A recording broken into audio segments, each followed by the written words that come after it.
jalan seberapa jauh, Wak, kabut tiba-tiba turun. Dan angin mulai bertiup kencang dia. Cuaca yang semula hangat mendadak jadi dingin kali. Oh, spontan si Bagas jemput. Ya Allah, dingin ya. Gitu. Bang Roni nyaut langsung. Kan betul apa aku bilang kan. Makanya jangan suka nyeletuk yang aneh-aneh kok di sini. Kasih dingin kok langsung kan.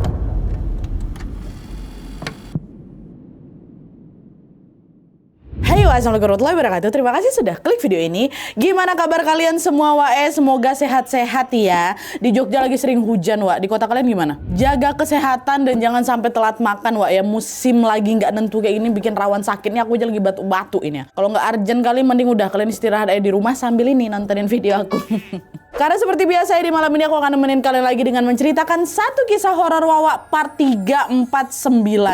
Kalian yang suka naik gunung, Wak, pasti relate kali sama kisah ini, yaitu tentang pengalaman Wawa waktu pertama kali mendaki gunung yang ada di Jawa Tengah. Pengalaman pertama itu kan pasti nggak akan bisa terlupakan kali ya kan, Wak. Apalagi kalau di sepanjang perjalanan ini terjadi hal-hal menyeramkan yang bikin bulu kuduk kita itu merinding, meremang. Udahlah pertama dibikin merinding gitu loh, ha. Begitulah yang terjadi sama Wawa. Sejak awal dia ini memang udah dibikin deg-degan sama hawa dingin yang tiba-tiba nusuk tulang sampai gongnya, yaitu kejadian mistis pada saat perjalanan turun.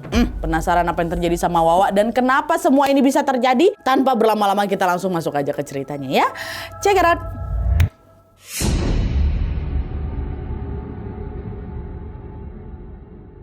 Oke, jadi kisah yang akan aku ceritakan ini dikirim sama Wak kita yang bernama Bagas dari Jakarta. Halo Mas Bagas. Nah jadi Wak, pengalaman horor ini terjadi sekitar tahun 2021 waktu Bagas ini ngedaki salah satu gunung di Jawa Tengah yang kita sebut aja lah namanya Gunung X, Wak. Nah kata Bagas, keinginan untuk mendaki gunung ini bermula waktu dia tidak sengaja nonton video di YouTube yang ngebahas soal misteri dari si gunung ini. Katanya di balik pemandangan alam yang indah, gunung ini menyimpan banyak sekali kisah mistisnya. Bukannya takut sama kisah itu, si Bagas malah penasaran, Wak. Dan sejak saat itulah aku jadi pengen kali dia daki gunung itu, kata si Bagas. Bagas pun mulailah nyari info lagi nih soal pendakian itu di sosial media. Terus dia nemuin, Wak, ada salah satu open trip yang menawarkan pendakian ke gunung ini di bulan Oktober 2021. Nah karena di tanggal itu Bagas ini juga lagi senggang, tanpa pikir panjang dia pun langsung daftarlah ke open tripnya ini. Entah kenapa si Bagas tuh excited kali, Wak. Padahal sebelumnya kan dia tuh gak pernah daki gunung ya kan. Dan ini akan menjadi pendakian pertamanya. Aku udah nggak sabar kali Nadia. Sebagai pendaki pemula, Bagas juga belum punya teman sama sekali. Dia sendirian datang ke sana, Wak. Tapi untungnya si ketua open trip yang bernama Bang Yono itu bilang, udah kamu nggak usah takut sendirian. Pendakian kita ini bakal rame-rame kok. Karena total yang daftar ada 35 orang. Karena kan open trip kan, Wak. Nanti di sana kamu juga bakal dapat banyak teman baru, kata si Bang Yono ini. Dahlah singkatnya, hari yang ditunggu pun tiba, Wak. Di tanggal 9 Oktober malam, Bagas berangkat dari rumahnya menuju ke titik kumpul. Di sana Bagas ketemu sama peserta open trip lainnya ya. Terus mereka ngelanjutin lah perjalanan ke Jawa Tengah dengan naik bis yang memang sudah disediakan. Nah setelah menempuh perjalanan selama berjam-jam, mereka akhirnya sampailah di kota tujuan tanggal 10 Oktobernya jam 10 pagi. Nah terus mereka ini ngelanjutin perjalanan lagi ke base camp pendakian dengan naik truk gitu loh. Nah sesampainya di base camp, Bang Yono tadi si ketua tadi itu bilang, selamat datang semuanya, selamat bergabung di pendakian gunung ini. Nantinya kita akan melewati 5 pos ya untuk bisa sampai ke puncak. Dan kita akan ngecamp semalam di pos 3. Estimasi perjalanan ini kurang lebih 2 hari. Besok di tanggal 12 Oktober kita udah sampai lagi di base camp ini. Karena pesertanya lumayan banyak nih ya, ada 35 orang, kita akan bagi jadi 3 kelompok ya. Setiap kelompok nanti akan didampingi 1 porter. Jadi pastikan kalian ingat porter masing-masing biar gampang kalau butuh sesuatu, kata si Bang Yono kayak gitu. Nah di situ aku masuk kelompok 1 Nadia, kata dia. Nah porternya namanya Bang Roni. Sebelum lanjut jalan, Bang Roni ini ngajak masing-masing kelompoknya ini untuk saling kenalan dulu lah gitu. Akhirnya dengan cepat aku pun bisa langsung akrab Nadia sama peserta satu kelompok aku, ada namanya Aji, Gilang, Lukman dan juga Seno ya. Nah setelah ngobrol sebentar, ternyata nih dari 10 orang yang ada di kelompok aku itu Nadia, 8 diantaranya termasuk aku atau termasuk si Bagas sama-sama belum pernah daki gunung. Jadi ini akan menjadi pendakian pertama mereka juga. 8 orang ini loh. Waktu tahu itu lega lah aku Nadia, karena bukan aku nih satu-satunya pendaki pemula gitu kan. Dah, akhirnya perjalanan pun dimulai, Wak. Mereka jalan sesuai urutan kelompoknya. Kelompok 1 nih, which is kelompok si Bagas, jalan paling depan, disusul kelompok 2 dan kelompok 3 paling belakang. Jalanlah ini. Sesampainya di pos 1, mereka istirahat bentar itu sambil nunggu kelompok yang lain datang, ya. Nah, terus si Bagas ini tiba-tiba nyeletuk. Ternyata gunung ini nggak ada angker-angkernya ya. Kata si Bagas kayak gitu. Si Bang Roni, si porter langsung negur. Kamu apa nih? Jangan sembarangan ngomong Ikan loh, kita ini lagi di alam. Dulu waktu pertama kali aku daki gunung X ini ya, aku tuh juga pernah bilang kayak gitu loh Bagas. Terus tiba-tiba aku kedinginan, hampir mau hipotermia. Aku tau kalau udah pokoknya sini harus jaga ucapan, jaga sikap. Kata si Bang Roni, iya Bang, maaf Bang. Ini loh Bang, sebenarnya aku tertarik mau daki gunung itu setelah aku dengar kisah-kisah misterinya sebenarnya Bang. Udah, makanya udah tetap aja jangan sembarangan. Kalau sampai terjadi apa-apa nih, nggak cuman kau aja yang repot, kita rombongannya juga bisa kena. Kata, iya Bang, maaf Bang, kata si Bagas ya kan. Terceletuk aku ngomong kayak gitu. Nah, akhirnya udah nih, setelah istirahat cukup, mereka pun ngelanjutin lagi perjalanan dari pos 1 ke pos 2. Tapi baru jalan seberapa jauh, Wak, kabut tiba-tiba turun. Dan angin mulai bertiup kencang. Nadia, cuaca yang semula hangat mendadak jadi dingin kali. Spontan si Bagas nyebut, ya Allah, dingin ya gitu. Bang Roni nyaut langsung, kan betul apa aku bilang kan. Makanya jangan suka nyeletuk yang aneh-aneh kok di sini, kasih dingin kok langsung kan.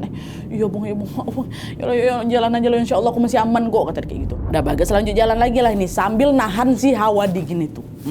Terus sekitar jam 3 sore mereka sampailah ini di pos 2. Di sana pandangan mata si Bagas itu langsung tertuju ke satu pohon besar. Ya, ada satu pohon besar di situ. Bagas ngelihat di bawah pohon itu ada batu besar. Sama kok layang pandang aku nengok tuh macam sajen Nadia. Ada kayak bunga-bunga ditaruh di atas apa? Di atas daun pisang kayak gitu kan. Batu. Nah, pas aku perhatikan lebih dalam lagi, itu batunya tiba-tiba bergerak Nat. Kok bergerak? Disitulah Wak Bagas sadar kalau itu ternyata bukan batu. Kau tahu apa Nat? Itu punggung nenek-nenek kecil pakai kebaya warna abu-abu lusuh rupanya. Balik badan nenek tuh Nadia. Pas nenek itu mulai balik badan, Bagas makin kaget lagi karena datar mukanya Nadia. Nggak ada mulut, nggak ada mata, nggak ada hidung, bayangkan sama kamu. Datar muka ya. Aku langsung badan siapa, nggak bisa, mataku berkedip, dan suaraku juga nggak bisa keluar. Macam orang lagi ketindihan tuh, cuman aku lagi berdiri. Aku cuma bisa baca-baca dalam hati, dan di saat badan aku udah bisa mulai digerakkan, dia langsung hilang si nenek itu. Hilang. Kejadian tadi langsung bikin aku kepikiran sama ucapan Bang Roni ini. Jangan-jangan aku ditegur ini gara-gara aku sembarang ngomong tadi kan. Aduh ya Allah, merinding kebayang lagi. Nah, nggak lama sih Bang Roni datang. Bang Roni kan nggak tahu ngapa gue gas gitu kan. Itu Bang Anu. Nggak apa-apa Bang. Betul nggak apa-apa katanya. Iya nggak apa-apa. Cuman lemes aja aku. Nah, Bang Roni ini kayaknya sadar nih Wak, kalau si Bagas ini baru aja diliatin sesuatu. Akhirnya Bang Roni bilang, udah fokus ya guys ya. Fokus sambil nepuk-nepuk belakangku. Fokus ya. Banyak-banyak doa. Yuk lanjut jalan lagi. Nanti di pos 3 kita istirahat katanya. Ya Bang. Iya. Lo baca-baca doa ya, aku sepanjang jalan tuh. Di tengah jalan menuju pos 3 Wak, Bagas ini kembali ngerasain hawa dingin yang nusuk sampai bikin menggigil badan aku Nat. Betul-betul dingin kali, tapi aku tengok yang lainnya biasa aja, memang ya agak dingin, cuman tuh kok kayak aku aja menggigil tuh. Ya aku baca doa, ya Allah tolong lindungi aku. Waktu udah nyampe di pos 3, Bagas langsung diminta istirahat sambil menghangatkan diri di shelter. Sementara para porter dan juga peserta lainnya mulai ngebangun tenda tuh, ya kan. Nah, pas tenda udah siap Wak, sekujur tubuh Bagas ini masih menggigil kedinginan, dan perlahan raut wajahnya mulai kelihatan linglung. Ya, waktu itu hari udah mulai agak gelap. Bagas juga udah diajak istirahat di tenda panitia supaya kondisinya selalu tetap terpantau. Udah si Bagas aja yang tidur di sini, dia nih kayaknya yang paling lemas nih, yang paling nggak bagus fisiknya itu. Ditaruhlah di panitia istirahat, aku di situ Nan. Keesokan paginya sekitar jam 3 pagi, panitia udah ngebangunin para peserta untuk ngelanjutin pendakian. Memang itu jadwalnya, panitia bilang. Perjalanan kali ini teman-teman akan jauh lebih berat karena kita akan summit sampai puncak. Jadi buat kalian yang ngerasa udah capek dan fisiknya kurang fit, kalian boleh tinggal di tenda ini aja, di pos 3 ini aja. Istirahat aja yang cukup sebelum nanti kita sama-sama turun ke base camp, kata si panitia. Dari total 35 peserta, cuman 15 orang aja yang bersedia ngelanjutin pendakian pendakian. Termasuk si Bagas, 20 lainnya nggak mau ikut. Udah lagi pada capek semua, jadi akhirnya di pos 3 aja. Si Bang Yono, si ketua tripnya tuh bilang, "Leh, Gas, kok yakin mau lanjut daki? Ini treknya berat loh, Gas. Badanku masih lemes nggak?" Kata gitu. "Udah Bang, udah nggak lemes kok. Aku mau ikut sampai puncak." Katanya, "Sayang lah nanti aku udah sampai di sana. Pertama kali aku daki masa nggak sampai puncak gitu kan." Ya udah, kalau mau ikut nggak apa-apa, kau pakai jaketnya. Kalau nanti kerasa gimana-gimana langsung kau bilang aku. Ya oke Bang, siap katanya. Udahlah tuh. Kira singkatnya ber-15 orang ini pun sampailah di area di jalan dulu, terus akhirnya mereka sampai di area yang disebut Pasar Setan. Lokasinya setelah pos 5 Wak. Dan FYI nih Wak ya, Pasar Setan ini termasuk salah satu spot yang konon terkenal mistis di gunung ini. Mitosnya di tempat ini tuh para makhluk gaib itu saling bertransaksi gitu loh, macam di pasar biasa. Makanya setiap kali pendaki yang ngelewatin Pasar Setan ini katanya tuh harus kayak ngelempar koin ke tanah itu Wak, biar nggak dianggap punya utang lah gitu di sana. Ini info dari si Bagas. Estimasi perjalanan dari Pasar Setan sampai ke puncak itu kurang lebih butuh waktu 1 jam. Udah nggak begitu jauh Wak. Nah di sana mereka santai ya tuh, mereka agak santai jalan dan nyempetin untuk foto-foto dulu. Kebetulan Seno ada nih salah satu peserta open trip di sana, kelompok yang si Bagas ini juga memang bawa kamera Wak. Jadi udah banyak lah peserta yang minta difotoin sama si Seno gitu kan. Nah cekrek foto. Mereka yang udah selesai foto langsung lanjut jalan duluan nih ke puncak. Nah tanpa sadar di tempat itu cuma tinggal si Seno sama si Bagas saja, berdua aja nih, mereka foto paling belakangan. Nah terus nggak lama datang lagi rombongan pendaki lain dari Purwokerto. Ini beda ya dari kelompok open tripnya si Bagas, ini kelompok lain datang nyusul mereka dari Purwokerto. Mereka berempat. Nah mereka nyapa lah ini ke Bagas Seno. Mau ke puncak Mas, berdua aja katanya. Iya nih mau ke puncak, rombongan kami udah naik duluan Bang, kata gitu. Oh ya udah bareng kami aja lah, yuk kami juga mau ke puncak katanya. Nah ternyata Wak, jalur menuju ke puncak dari area Pasar Setan ini katanya si Bagas ada banyak cabangnya. Ada yang ngarah ke samping Nat, ada yang ke bawah.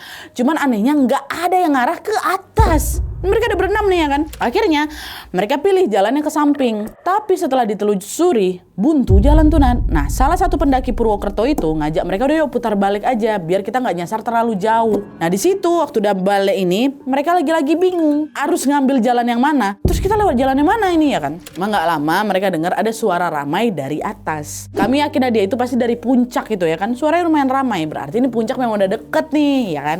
Akhirnya mereka cobalah nyusurin semua cabang jalan itu satu persatu. Dan setelah lumayan lama tuh kami muter-muter, nah dia 2 jam kami muter. Akhirnya mereka berenam ini berhasil lah nemuin jalan ke puncak, termasuk si Bagas sama si Seno ya. Sesampainya di puncak, para peserta dan panitia open tripnya si Bagas ternyata memang lagi nungguin Bagas sama Seno. Mereka heran, udah lewat dari 1 jam kok Bagas sama si Seno nggak nyampe-nyampe ya kan. Mereka ditunggu sama mereka di atas. Nah Bang Yono langsung nanya, kalian lewat jalur mana kok lama kali? Bagas bilang, nggak tahu jalur apa Bang, pokoknya tadi kami sempat nyasar. Terus kami muter-muter dulu katanya. Tapi kalian ngelewatin gardu kan katanya.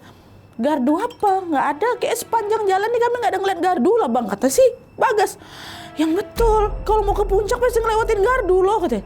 Nggak ada Bang, nggak ada kan Sen? Nggak ada Bang, nggak ada. Abis dari Pasar Setan tuh, yang kami tengok ya banyak jalan bercabang aja Bang. Kami nyusurin satu-satu itu jalannya, makanya lama nih. Dan kami juga nggak ada ngeliat gardu sama sekali. Astaga Tuhan, nyasar kalian tuh di Pasar Setan. Banyak loh pendaki yang hilang di Pasar Setan. Ini syukurlah kalian masih selamat. Udah jangan mencar-mencar lagi lah ya. Nanti turunnya hati-hati. Hari ini cuma 1 jalan aja ke puncak. Kok bisa kalian nengok ada beberapa cabang jalan? Jadi kayak mereka tuh lagi disasar-sasarnya di Pasar Setan itu Wak. Oh denger itu kalau langsung deg-degan lah gitu Nan. Karena kami pikir tadi itu kami nyasar karena memang nggak hafal atau nggak tahu jalan ya kan. Ternyata kami lagi diputer-puterin di sana. Alhamdulillah kami nggak kenapa-napa. Dan sesuai arahan Bang Yono, Bagas akan lebih hati-hati lagi waktu jalan turun nanti Wak. Ya oke, baik, aku harus fokus. Aku lagi di puncak ini pendakian pertamaku, aku harus turun dengan selamat, fokus gitu. Nah, tapi tanpa dia sadari justru di sinilah waktu di jalan turun inilah momen paling mind blowing itu terjadi. Kira udah setelah istirahat sebentar dan puas foto-foto di puncak, Bagas sama rombongan yang ber-15 ini pun bergegas turun Wak. Awalnya Bagas turun sama Seno, sama Aji, sama Gilang. Tapi waktu nyampe Sabana, ada daerah Sabana situ, Bagas ini kecapean, dia minta istirahat dulu. Nah waktu itu Aji sama Gilang ini tetap lanjut jalan Wak. Ya kan, jadi yang nemenin si Bagas itu cuman si Seno aja, cuman berdua lagi kami Nadia. Nah nggak lama setelah istirahat dan kami mau lanjut jalan lagi, entah kenapa Bagas ini tiba-tiba ngerasa gelisah kali aku Nadia. Gelisah kali, padahal di sana nggak ada apa-apa. Tapi aku tuh macam ngerasa kayak ada yang mau ngejar aku gitu loh. ada dorongan kayak gitu. Nah karena ketakutan, berlari aku Nadia. Bagas berlari sekencang-kencangnya ke arah bawah, ninggalin si Seno yang tadi nungguin dia. Kaget lah si Seno, Bagas ngapain kau? Hah? Ngapa kau tiba-tiba lari? Bagas, kan diteriak-teriak sama si Seno kan. Aku gak peduli Nadia, aku terus lari tanpa aku toleh lagi kawan aku di belakang. Ya spontan Seno juga ikutan lari lah, ngejar si Bagas yang berlari habis itu. Nah di tengah jalan Bagas ini juga sempat papasan sama si Gilang. Gilang tuh loh, Gilang yang ninggalin dia duluan. Sempat papasannya, dipotongnya si Gilang kan. Woi gas, apa gas? Tapi lagi-lagi Bagas cuman lari aja ngelewatin Gilang tanpa jawab apa. Aku nggak tahu tuh Nadia aku kenapa, bukan pengen berlari aja, takut aku. Nah karena takut juga terjadi sesuatu, Gilang juga ikutan ngejar si Bagas. Jadi ngejar-kejaran si Bagas, Gilang ngejar, di si Seno dari atas ngejar juga. Di momen ini aku betulan nggak tahu apa yang sebenarnya aku takutin Nadia. Yang jelas rasa takut aku tuh yang bikin aku pengen cepat-cepat kabur dari tempat itu. Dan Bagas ini baru berhenti waktu dia udah nyampe di pos 3. Tempat waktu mereka ngecamp kemarin tuh. Jadi dari atas dari Sabana sampai tuh berlari aja aku terus. Dan kebetulan di pos 3 ini udah ada Aji. Nah ngelihat Bagas yang panik, yang udah ngos-ngosan ini, si Aji ini langsung nenangin dia kan. Ngapa kau Gas, tarik napas dulu. Ngapa sambil lari-lari kayak gitu? Aku takut Ji, takut aku. Takut apa? Gak tahu aku, tapi aku takut kali kata. Seno mana? Aku tadi bukannya masih Seno ya? Masih di atas. Tadi aku juga papasan sama si Gilang. Gak tahu, udah aku tinggal aja. Ngapa kau nih? Yaudah aku tenang dulu lah, tunggu mereka ya. Gitu. Dah, akhirnya beberapa saat kemudian si Gilang sama si Seno pun akhirnya nyusul lah, nyampe juga di pos 3 kan. Mereka kelihatan panik juga langsungnya. Kok ngapa Gas? Udah aku nggak apa-apa kok. Maafin aku ya, nggak tahu aku takut. Dijelasin lagi sama si Bagas. Tapi ya udahlah, ngelihat kondisi Bagas ya udah agak aman ini. Mereka udah nggak mau nanya apa-apa lagi soal kejadian yang tadi tuh. Udah dibiarin aja sama mereka. Istirahatlah dulu sambil nunggu instruksi dari panitia soal perjalanan turun menuju ke base camp. Ya, sampai di pos 3. Nah waktu itu Bagas ini duduk ngelingkar sama Seno, Gilang, Aji sama Bang Yono juga si ketua open trip ini. Nah pas mereka lagi asik ngobrol, Bagas nggak sengaja ngelihat ada pendaki laki-laki Nadia lagi duduk sendirian di ujung jalur pendakian. Si pendaki ini kelihatan asing, dia bukan rombongan dari kami. Nah awalnya Bagas cuek aja. Sampai tiba-tiba si pendaki itu nyamperin kami Nadia. Saat dia samperin dari jarak dekat baru kelihatan pucat kali muka dia macam orang sakit. Bajunya juga lusuh. Ini yang nengok bukan aku aja, ini yang ada di lingkaran tuh juga nengok. Si Aji sama si kawan-kawan yang tadi itulah. Nah itu duduk dekat depannya si Bagas. Depan aku nah dia duduk. Bang, ada sisa makanan gak bang? Saya lapar. Temen saya ninggalin saya katanya. Walah patutlah pucat muka si kawan ini, lapar dia rupanya, kasihan kali gitu kan. Nah Bagas langsung ada bang, keluarlah wafer. Nih bang makan aja lah, aku masih ada wafer ini, makan aja gitu kan. Nah pendaki itu pun langsung nerima, makanlah dia si wafer itu sambil juga ngajak ngobrol mereka yang lagi duduk ini. Ditanya lah sama si pendaki itu, kalian dari mana, asalnya dari mana? Nih Bang Yono jawab, beda-beda bang kami rombongan trip soalnya. Oh pantesan, ramai kalian ya gitu kan. Iya bang, abang dari mana? Aku Kamal, aku dari Solo katanya. Oh iya, abang daki sama siapa? Ada beberapa kawanku dari Solo juga, tapi mereka udah turun duluan. Soalnya aku jalannya lama. Ini sepatuku udah jebol, kata si Kamal, kasihan lah. Oh ya udah bang, gabung sama kita aja. Bentar lagi pun kita mau turun kok, katanya. Iya boleh, makasih ya. Udah mau aja aku join di sini, kata si Kamal. Dah lah tuh. Gak lama kemudian mereka pun mulailah jalan turun. Yang tadinya masih jalan sama-sama serombongan, lama kelamaan mereka mulai kepisah-pisah. Yang masih kuat pada jalan duluan ini di depan dan yang udah capek pada ketinggal di belakang. Dan waktu itu kedua kakinya si Bagas ini sakit full Nat. Kedua kaki aku sakit pegal karena aku habis lari full kan dari puncak sampai pos 3 itu baru kerasa sakitnya. Akhirnya Bagas ini termasuk yang jalannya agak ketinggal ya. Nah begitu juga dengan Bang Kamal tadi kan sepatunya jebol kan makanya dia cuma bisa jalan pelan-pelan aja. Jadilah di situ Bagas berdua aja sama Bang Kamal jalan. Nah pas sudah hari udah agak sore itu mereka akhirnya sampai di pos 2. Di sana mereka cuma istirahat bentar terus lanjut jalan lagi. Mereka nggak mau lama-lama tuh di sana karena kan perjalanan juga masih agak jauh ya kan, masih harus ngelewatin pos 1 lagi baru lanjut ke base camp. Tapi karena udah kecapean di titik ini aku udah mulai nggak fokus Nat. Perhatianku cuma tertuju ke jalan setapak yang arah ke bawah. Aku ikutin aja jalan itu. Udah aku ikutin aja ntar juga sampai gitu kata si Bagas. Cuman setelah berjam-jam lamanya entah kenapa kami berdua nih belum juga nyampe di pos 1 Nadia. Resah lah aku ini. Apa nih kok gak nyampe ini nyasar lagi nggak ini. Perasaan kemarin waktu berangkat nggak sejauh ini lah. Harusnya kan naik lebih lama, turun lebih cepat. Naik 1 langkah, turun 2 langkah ya kan. Ini kenapa kok turunnya jauh kali? Kayaknya nggak sejauh inilah gitu. Waktu itu langit udah mulai gelap tuh, Wak. Karena minim penerangan juga, Bagas harus ekstra fokus nih sama kondisi jalan supaya dia nggak kesandung. Aku juga nggak sampai merhatiin kondisinya Bang Kamal. Aku cuma fokus ke jalan supaya aku cepat sampai gitu kan. Sampai tiba-tiba dia dengar ada suara orang jatuh di belakang dia, gedebruk gitu kan. Waktu ditengok rupanya Bang Kamal, Wak. Ambruk Bang Kamal. Bang, kenapa Bang? Di situ muka Bang Kamal udah pucat kalian, pucat sepucat-pucat. Aku capek, Gas. Udah gak sanggup lagi aku jalan. Bang, jangan ngomong kayak gitu Bang. Ayo kita jalan lagi yuk. Kuat-kuatin lah yuk. Aku bantu nih ha. Aku gak kuat Gas. Kok sekarang jalan sendiri aja ya Gas ya. Gak apa-apa, aku bisa kok katanya. Apa nggak panik aku Nadia di situ? Selain karena kondisi fisik aku juga capek, ya takutlah aku Nadia. Ini pendakian pertama aku. Jelas aku juga nggak hafal medan ya kan. Ditambah lagi kondisi langit juga udah mulai gelap Nadia. Dan cuma tinggal kami berdua aja di sana. Nggak ada pendaki lain. Pendaki aku rombongan juga nggak kelihatan. Mana mungkin juga aku tega ninggalin si Kamal ini sendirian. Bang, janganlah Bang. Udahlah aku di sini aja lah nemenin Abang. Di atas kan masih banyak pendaki itu. Kita tunggu aja lah, siapa tahu ada yang bisa nolongin. Kita istirahat aja di sini. Si Kamal bilang lagi, jangan. Kau harus cepat turun sebelum nanti langit makin gelap loh. Bahaya lama-lama kau di sini. Udah kau ikutin aja jalannya. Pokoknya ambil aja jalan yang besar. Jangan kau belok ke jalan setapak. Jalan di situ pasti kau nyampe di pos 1. Nanti juga sebelum pos 1 ada rawa sama ada persimpangan jalan. Kau tetap ambil jalan lurus ya, kata dia kayak gitu. Denger itu makin panik aku Nadia. Aku turun gunung sendirian udahlah. Pemula lo aku ini pasti kan seram kali kan. Nah, ngelihat Bagas yang ragu-ragu kayak gini, Bang Kamal bilang lagi, Gas, kau tuh orang baik. Makasih ya, kau udah ngasih aku makanan. Dan sekarang kau pulang aja. Kau pasti sampai. Gak usah kau cemasin aku. Aku juga udah sampai kok. Itu kata Bang Kamal. Bang, gak apa-apa Bang, gak apa-apa. Dah pergilah kau katanya.